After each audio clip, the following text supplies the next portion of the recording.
नमस्कार। मैं प्रोफेसर तारा शर्मा, शासकीय मिनी माता कन्या महाविद्यालय कोरबा से।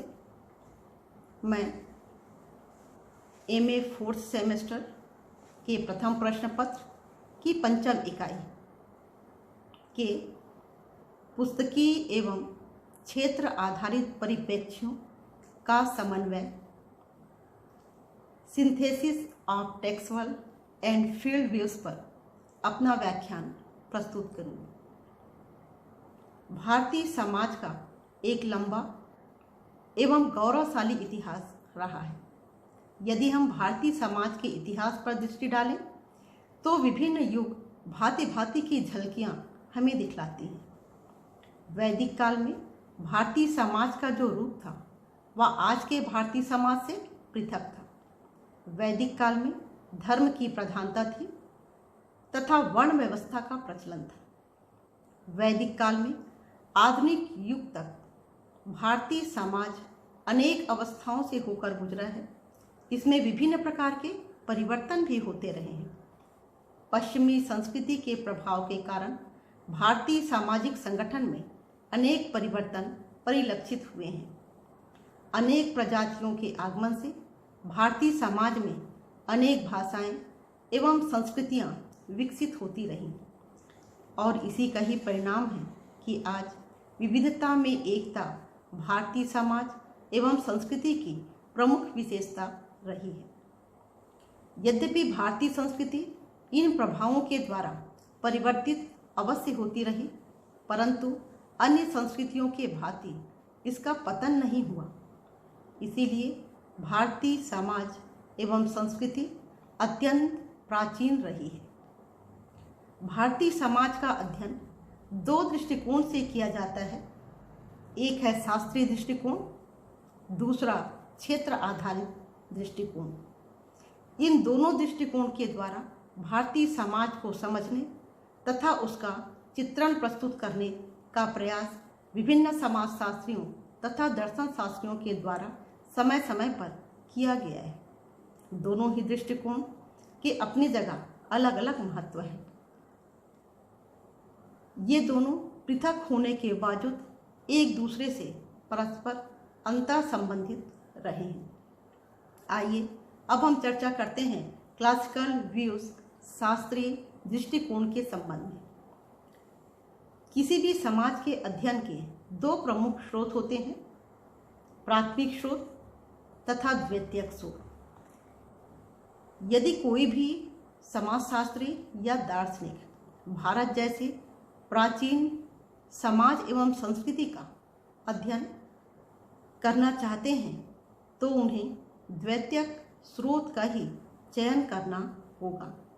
ऐसे विद्वान भारतीय समाज में उपलब्ध ग्रंथों के माध्यम से ही शास्त्रीय दृष्टिकोण को समझाने का प्रयास करते हैं।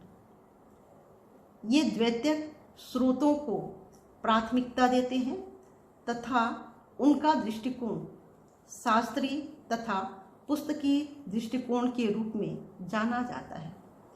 इस दृष्टिकोण में अध्ययन के आधार वे सभी पुस्तकें होती हैं जो प्राचीन एवं परंपरागत समाज के विभिन्न पक्षों का विशद विवेचना तथा वर्णन करती हैं। भारतीय समाज के परंपरागत स्वरूप का अध्ययन क्षेत्र आधारित दृष्टिकोण के द्वारा नहीं किया जा सकता, क्योंकि उस समय के बारे में प्राथमिक आंकड़े को एकत्र करना कठिन ही नहीं बल्कि असंभव ही है।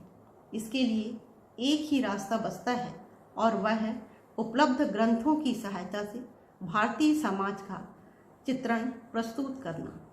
इसलिए शास्त्रीय दृष्टिकोण अपनाने वाले समाजशास्त्रियों एवं दर्शन शास्त्रियों ने परंपरागत ग्रंथों को अपना अध्ययन का प्रमुख स्रोत बनाया है।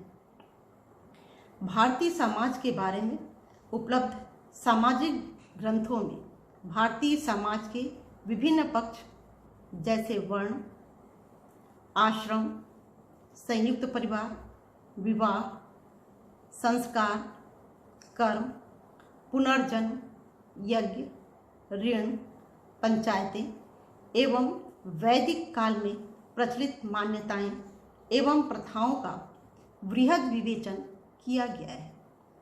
परंपरागत ग्रंथों में वेद, रामायण, महाभारत, ब्राह्मण ग्रंथ, उपनिषद, जैन, बौद्ध एवं मुस्लिम काल में रचित विभिन्न ग्रंथों को सम्मिलित करते हैं, जिनमें जीवन के विभिन्न पक्षों की विवेचना ही नहीं की गई है, बल्कि उस काल के भारतीय समाज का चित्रण भी किया गया है।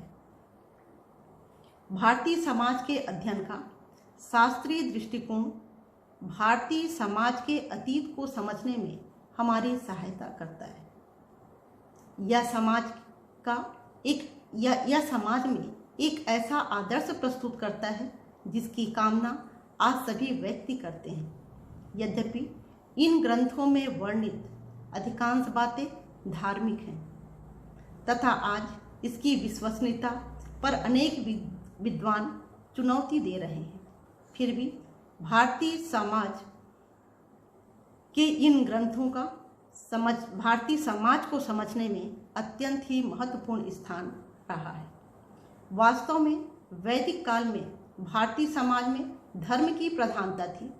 इन ग्रंथों में वर्णित जीवन के विभिन्न पक्षों से संबंधित व्याख्याओं ने भारतीय समाज में व्यक्ति के मानसिक एवं सामाजिक संगठन को बनाए रखने में अपना महत्वपूर्ण योगदान दिया है और आज भी इस दिशा में इनके योगदान की उपेक्षा नहीं की जा सकती है। इन ग्रंथों में हिंदू ग्रंथों का प्रमुख स्थान है, जिसमें व्यक्ति के संपूर्ण जीवन के कर्तव्य तथा व्यक्ति और समाज के बीच संबंध की वृहद विवेचना की गई है। इन ग्रंथों में विश्व बंधुत्व, धार्मिक सहिष्णुता, सह अस्तित्व के लिए जो आदर्श प्रस्तुत किए गए हैं वे आज के समय में कहीं अधिक प्रासंगिक हैं। ऐसा लगता है कि सतत चिंतन और मनन की परंपरा जो इन ग्रंथों के द्वारा प्रतिपादित की गई है, आज के मानव इससे दूर होते जा रहे हैं। इसीलिए बुद्धिजीवी भी अपने आप को असहाय महसूस करते जा रहे हैं। इस दृष्टि से शास्त्रीय दृष्टिकोण नवचेतना एवं समाज उपयोगी आदर्श व मूल्यों की स्थापना में सहायक सिद्ध होते हैं। इस प्रकार हम देखते हैं कि शास्त्रीय दृष्टिकोण भारतीय समाज के अतीत को समझने के साथ साथ मानसिक और सामाजिक संगठन को बनाए रखने में तथा नवचेतना सामाजिक आदर्श और मूल्य की स्थापना करने में अपना एक अमूल्य योगदान देती है। आइए अब हम देखते हैं फील्ड व्यूज क्षेत्र आधारित दृष्टिकोण को। शास्त्रीय दृष्टिकोण के विपरीत क्षेत्र आधारित दृष्टिकोण द्वितीयक स्रोतों की महत्ता को नकार कर प्राथमिक आंकड़ों के महत्व को स्वीकार करता है तथा क्षेत्र में जाकर वास्तविकता को ज्ञान करने पर बल देता है। आधुनिक समाजशास्त्री एवं सामाजिक मानवशास्त्री इस दृष्टिकोण को अधिक से अधिक उपयोग करना चाहते हैं तथा यथार्थ को समझने में यह उपयोगी भी सिद्ध होता है। इन समाजशास्त्रियों का कहना है कि शास्त्रीय दृष्टिकोण के द्वारा जो चित्र समाज का प्रस्तुत किया जाता है उसकी विश्वसनीयता संदेहजनक होती है। कुछ लोग तो परंपरागत ग्रंथों में वर्णित समाज के विभिन्न पक्षों को कोरी कल्पना मात्र मानते हैं। यह सत्य भी है कि इन ग्रंथों में लिखी गई किसी भी बात का आज वैज्ञानिक परीक्षण करना संभव नहीं है। क्षेत्र आधारित दृष्टिकोण प्राथमिक आंकड़ों के द्वारा ज्ञात वास्तविकता पर बल देता है। इसलिए यह दृष्टिकोण अधिक विश्वसनीय, यथार्थ और वैज्ञानिक माना जाता है। अधिकांश आधुनिक समाजशास्त्रियों का कहना है कि अगर समाजशास्त्र को एक सुदृढ़ वैज्ञानिक आधार प्रदान करना है तो क्षेत्र आधारित दृष्टिकोण को ही प्राथमिकता देनी होगी। यही एकमात्र दृष्टिकोण है जो यथार्थ को समझने में सहायता प्रदान करता है।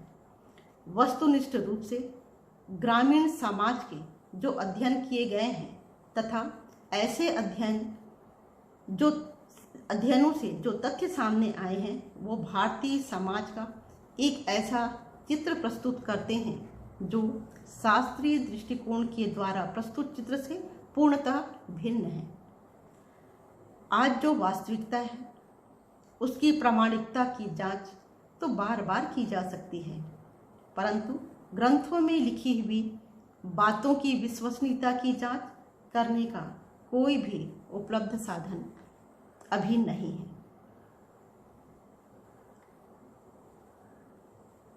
अतः भारतीय समाज को समझने के दोनों दृष्टिकोण का अपना अलग अलग महत्व है।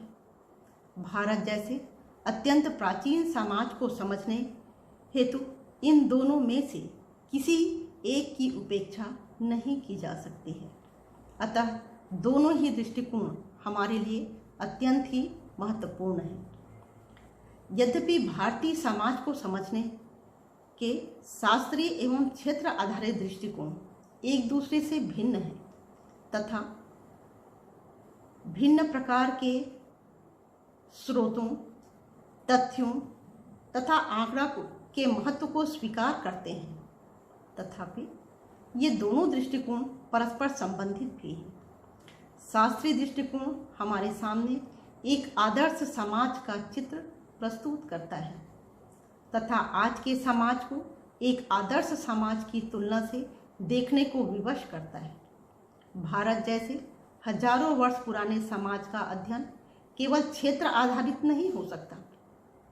इसमें आरंभिक बिंदु शास्त्रीय दृष्टिकोण ही प्रस्तुत कर सकता है। इस अर्थ में दोनों ही दृष्टिकोण एक दूसरे के पूरक हैं। इन दोनों दृष्टिकोण में लगभग उसी प्रकार का संबंध पाया जाता है जिस प्रकार का सिद्धांत तथा तथ्य में पाया जाता है। इन दोनों को एक दूसरे से अलग नहीं किया जा सकता। शास्त्रीय दृष्टिकोण आदर्शात्मक रूप प्रस्तुत करके क्षेत्र आधारित अध्ययनों को एक निश्चित दिशा प्रदान करता है। दूसरी ओर क्षेत्र आधारित अध्ययन के द्वारा प्राप्त तथ्य शास्त्रीय लक्षणों की प्रामाणिकता की जांच करने में तथा आज के संदर्भ में उनका मूल्यांकन करने में सहयोग प्रदान करता है। आज का व्याख्यान यहीं पर समाप्त होता है। धन्यवाद।